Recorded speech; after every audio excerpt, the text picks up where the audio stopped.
Genesis chapter 26. Now there was a famine in the land, besides the previous famine in Abraham's time, and Isaac went to Abimelech, king of the Philistines, in Gerar. The Lord appeared to Isaac and said, "Do not go down to Egypt. Live in the land where I tell you to live. Stay in this land for a while, and I will be with you and will bless you. For to you and your descendants I will give all these lands, and will confirm the oath I swore to your father Abraham.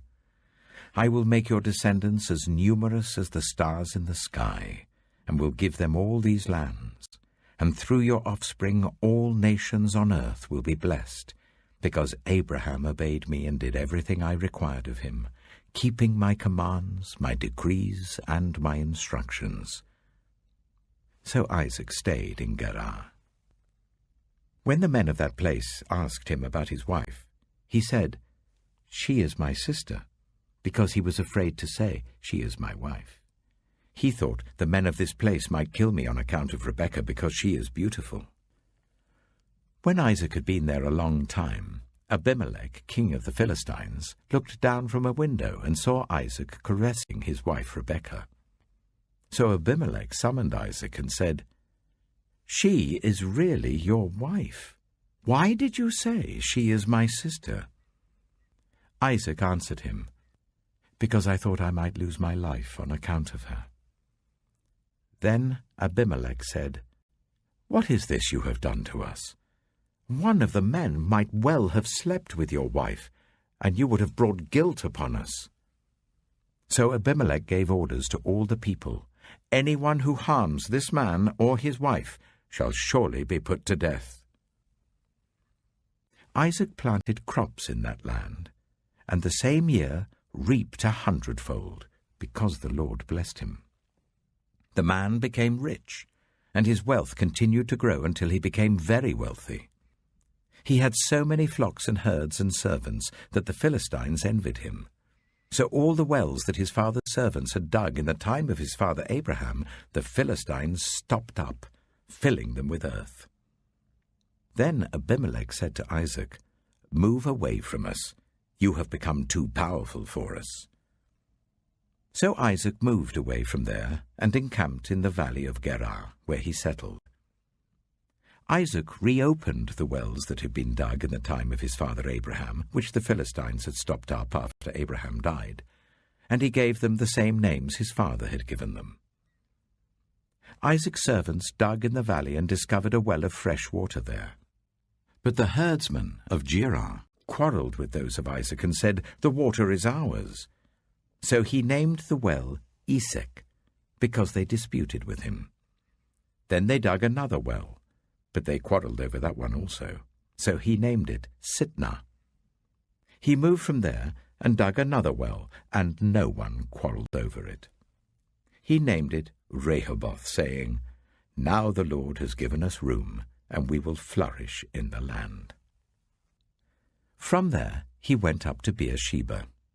That night the Lord appeared to him and said, "I am the God of your father Abraham. Do not be afraid, for I am with you. I will bless you and will increase the number of your descendants for the sake of my servant Abraham." Isaac built an altar there and called on the name of the Lord. There he pitched his tent, and there his servants dug a well. Meanwhile, Abimelech had come to him from Gerar with Ahuzah, his personal adviser, and Phicol, the commander of his forces. Isaac asked them, "Why have you come to me, since you were hostile to me and sent me away?" They answered, "We saw clearly that the Lord was with you. So we said there ought to be a sworn agreement between us and you. Let us make a treaty with you, that you will do us no harm, just as we did not harm you, but always treated you well and sent you away peacefully. And now you are blessed by the Lord." Isaac then made a feast for them, and they ate and drank. Early the next morning the men swore an oath to each other. Then Isaac sent them on their way, and they went away peacefully. That day Isaac's servants came and told him about the well they had dug. They said, "We found water." He called it Sheba, and to this day the name of the town has been Beersheba. When Esau was 40 years old, he married Judith, daughter of Beeri the Hittite, and also Basemath, daughter of Elon the Hittite. They were a source of grief to Isaac and Rebekah.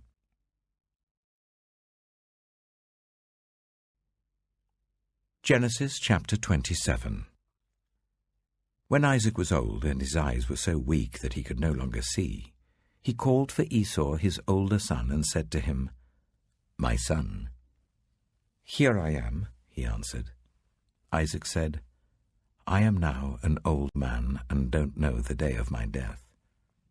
Now then, get your equipment, your quiver and bow, and go out to the open country to hunt some wild game for me. Prepare me the kind of tasty food I like, and bring it to me to eat, so that I may give you my blessing before I die." Now Rebekah was listening as Isaac spoke to his son Esau.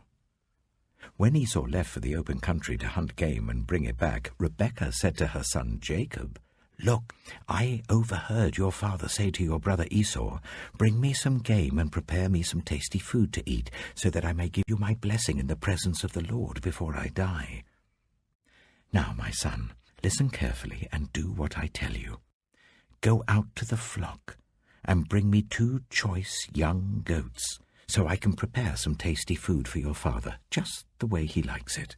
Then take it to your father to eat, so that he may give you his blessing before he dies."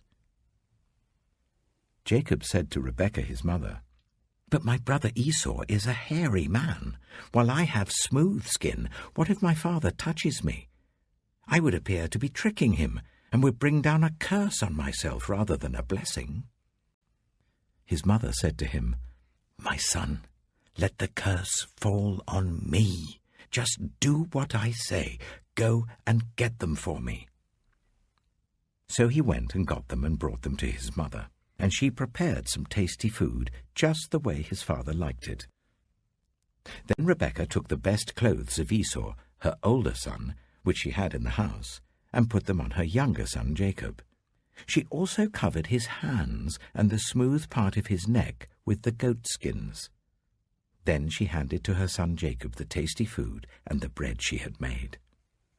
He went to his father and said, "My father?" "Yes, my son," he answered. "Who is it?" Jacob said to his father, "I am Esau, your firstborn. I have done as you told me. Please sit up and eat some of my game, so that you may give me your blessing." Isaac asked his son, "How did you find it so quickly, my son?" "The Lord your God gave me success," he replied. Then Isaac said to Jacob, "Come near so I can touch you, my son, to know whether you really are my son Esau or not." Jacob went close to his father Isaac, who touched him and said, "The voice is the voice of Jacob, but the hands are the hands of Esau." He did not recognize him, for his hands were hairy like those of his brother Esau, so he proceeded to bless him. "Are you really my son Esau?" he asked. "I am," he replied. Then he said, "My son, bring me some of your game to eat, so that I may give you my blessing." Jacob brought it to him, and he ate, and he brought some wine, and he drank. Then his father Isaac said to him, "Come here, my son, and kiss me." So he went to him and kissed him. When Isaac caught the smell of his clothes, he blessed him and said, "Ah, the smell of my son is like the smell of a field that the Lord has blessed. May God give you heaven's dew and earth's richness, an abundance of grain and new wine. May nations serve you and peoples bow down to you. Be lord over your brothers, and may the sons of your mother bow down to you. May those who curse you be cursed, and those who bless you be blessed." After Isaac finished blessing him, And Jacob had scarcely left his father's presence. His brother Esau came in from hunting. He too prepared some tasty food and brought it to his father. Then he said to him, "My father, please sit up and eat some of my game, so that you may give me your blessing." His father Isaac asked him, "Who are you?" "I am your son," he answered, "your firstborn, Esau." Isaac trembled violently and said, "Who was it, then, that hunted game and brought it to me? I ate it just before you came, and I blessed him, and indeed he will be blessed." When Esau heard his father's words, he burst out with a loud and bitter cry, and said to his father, "Bless me, me too, my father." But he said, "Your brother came deceitfully and took your blessing." Esau said, "Isn't he rightly named Jacob? This is the second time he has taken advantage of me. He took my birthright, and now he's taken my blessing." Then he asked, "Haven't you reserved any blessing for me?" Isaac answered Esau, "I have made him lord over you, and have made all his relatives his servants, and I have sustained him with grain and new wine. So what can I possibly do for you, my son?" Esau said to his father, "Do you only have one blessing, my father? Bless me too, my father." Then Esau wept aloud. His father Isaac answered him, "Your dwelling will be away from the earth's richness, away from the dew of heaven above. You will live by the sword, and you will serve your brother. But when you grow restless, you will throw his yoke from off your neck." Esau held a grudge against Jacob because of the blessing his father had given him. He said to himself, "The days of mourning for my father are near. Then I will kill my brother Jacob." When Rebekah was told what her older son Esau had said, she sent for her younger son Jacob and said to him, "Your brother Esau is planning to avenge himself by killing you.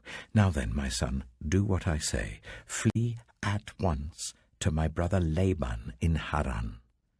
Stay with him for a while until your brother's fury subsides. When your brother is no longer angry with you and forgets what you did to him, I'll send word for you to come back from there. Why should I lose both of you in one day?" Then Rebekah said to Isaac, "I'm disgusted with living because of these Hittite women. If Jacob takes a wife from among the women of this land, from Hittite women like these, my life will not be worth living."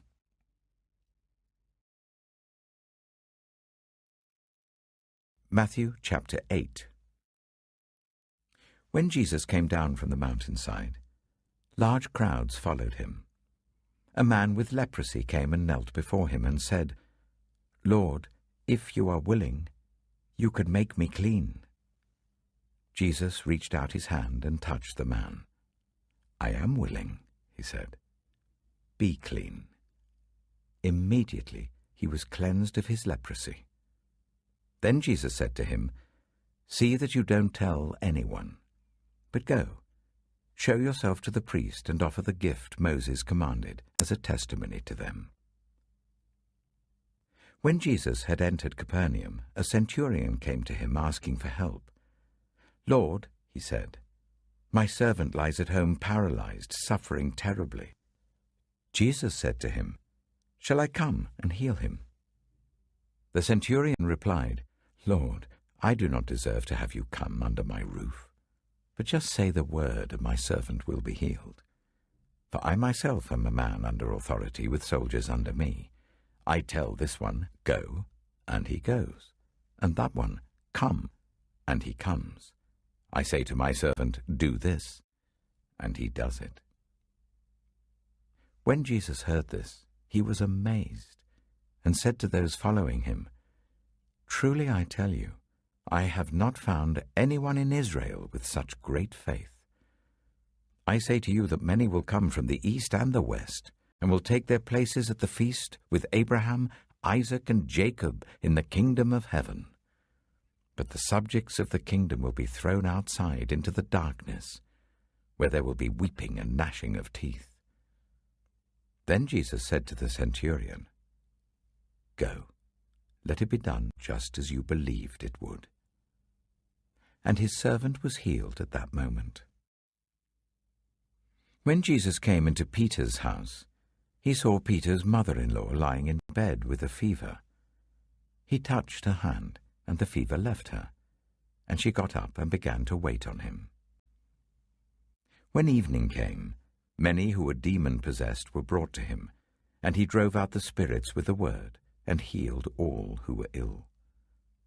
This was to fulfill what was spoken through the prophet Isaiah. He took up our infirmities and bore our diseases. When Jesus saw the crowd around him, he gave orders to cross to the other side of the lake. Then a teacher of the law came to him and said, Teacher, I will follow you wherever you go. Jesus replied, Foxes have dens and birds have nests, but the Son of Man has nowhere to lay his head. Another disciple said to him, Lord, first let me go and bury my father. But Jesus told him, Follow me, and let the dead bury their own dead. Then he got into the boat, and his disciples followed him. Suddenly a furious storm came up on the lake, so that the waves swept over the boat. But Jesus was sleeping. The disciples went and woke him, saying, Lord, save us, we're going to drown. He replied, You of little faith, why are you so afraid? Then he got up and rebuked the winds and the waves, and it was completely calm. The men were amazed and asked, What kind of man is this? Even the winds and the waves obey him. When he arrived at the other side in the region of the Gadarenes, 2 demon-possessed men, coming from the tombs, met him. They were so violent that no one could pass that way. What do you want with us, Son of God? They shouted. Have you come here to torture us before the appointed time? Some distance from them, a large herd of pigs was feeding. The demons begged Jesus, If you drive us out, send us into the herd of pigs. He said to them, Go. So they came out and went into the pigs, and the whole herd rushed down the steep bank into the lake and died in the water. Those tending the pigs ran off, went into the town and reported all this, including what had happened to the demon-possessed men. Then the whole town went out to meet Jesus, and when they saw him, they pleaded with him to leave their region.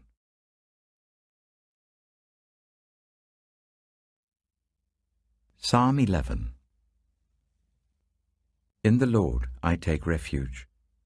How then can you say to me, Flee like a bird to your mountain? For look, the wicked bend their bows. They set their arrows against the strings to shoot from the shadows at the upright in heart. When the foundations are being destroyed, what can the righteous do? The Lord is in his holy temple. The Lord is on his heavenly throne. He observes everyone on earth. His eyes examine them. The Lord examines the righteous. But the wicked, those who love violence, he hates with a passion. On the wicked he will rain fiery coals and burning sulphur. A scorching wind will be their lot. For the Lord is righteous. He loves justice. The upright will see his face.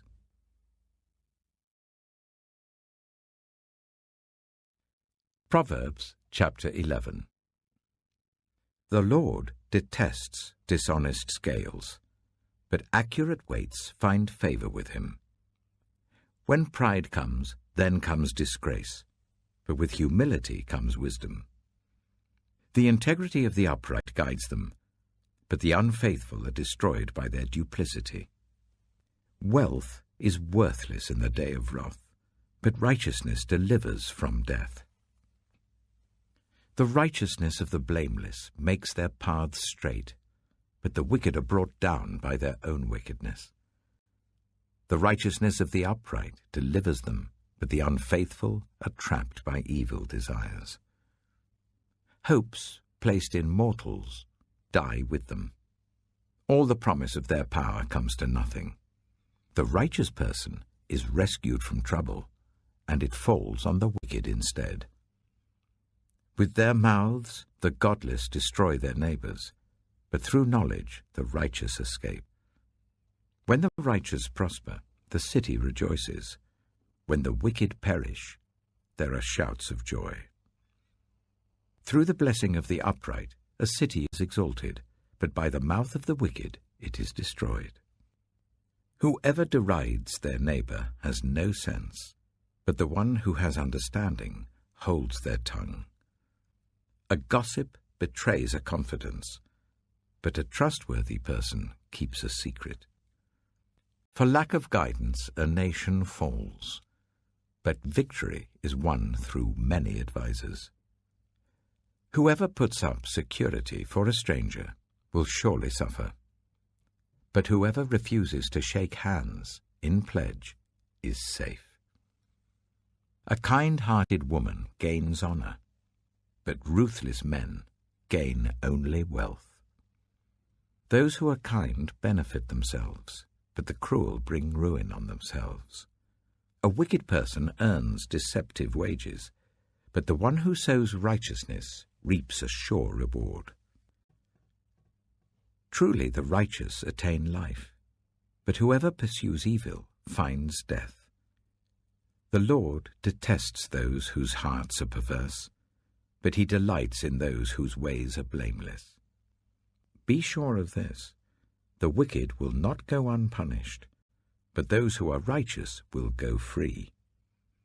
Like a gold ring in a pig's snout is a beautiful woman who shows no discretion. The desire of the righteous ends only in good, but the hope of the wicked only in wrath. One person gives freely, yet gains even more. Another withholds unduly, but comes to poverty. A generous person will prosper. Whoever refreshes others will be refreshed. People curse the one who hoards grain, but they pray God's blessing on the one who is willing to sell. Whoever seeks good finds favor, but evil comes to one who searches for it. Those who trust in their riches will fall, but the righteous will thrive like a green leaf. Whoever brings ruin on their family will inherit only wind, and the fool will be servant to the wise. The fruit of the righteous is a tree of life, and the one who is wise saves lives. If the righteous receive their due on earth, how much more the ungodly and the sinner?